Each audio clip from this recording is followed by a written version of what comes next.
To see these animals as they really are, we flip her up and dive into their world.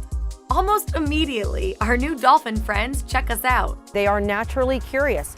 It's part of the dolphin's makeup. Their brains have been allowed to evolve to a higher level and to do other things than think about just survival day to day.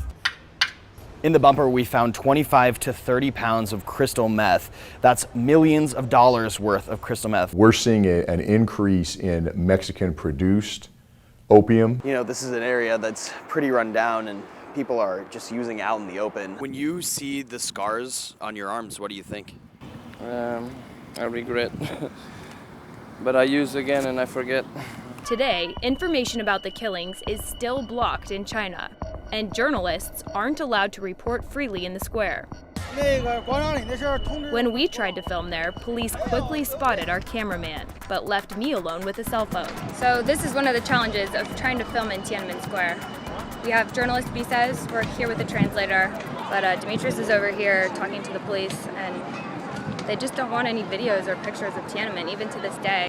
I sat down with Secretary of State John Kerry, the highest-ranking advisor to President Obama on foreign policy, to get his take. There's been escalating tension in the Baltics.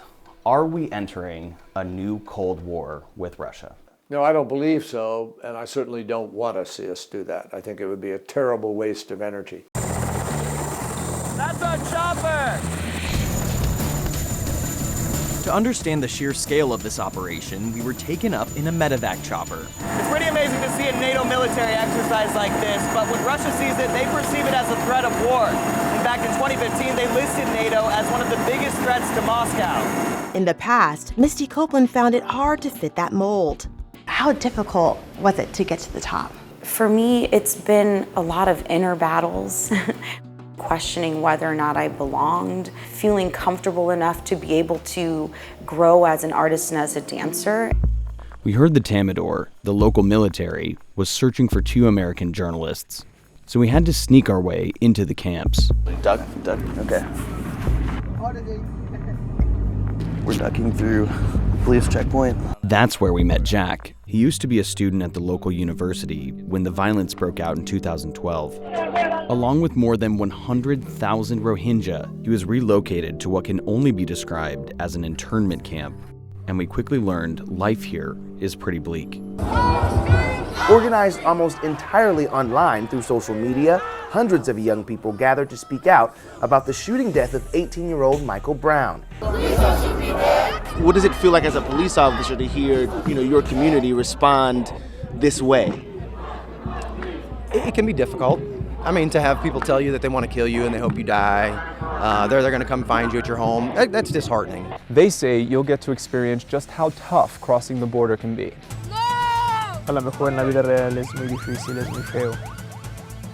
Y solamente tratamos de hacer esto para que así la gente no siga emigrando.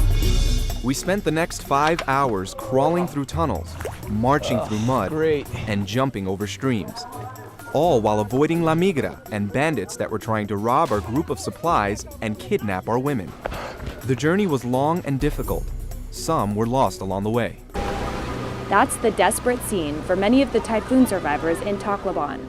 We're right by the Tacloban airport, and hundreds of people are just trying to find shelter wherever they can.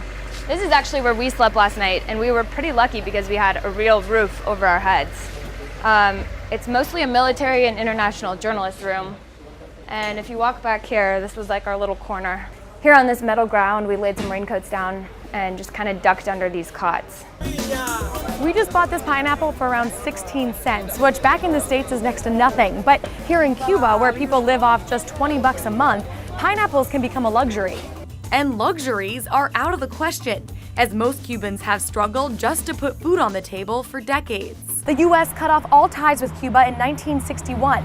U.S. companies were not allowed to do business here, meaning no buying or selling of goods, and travel was nearly impossible.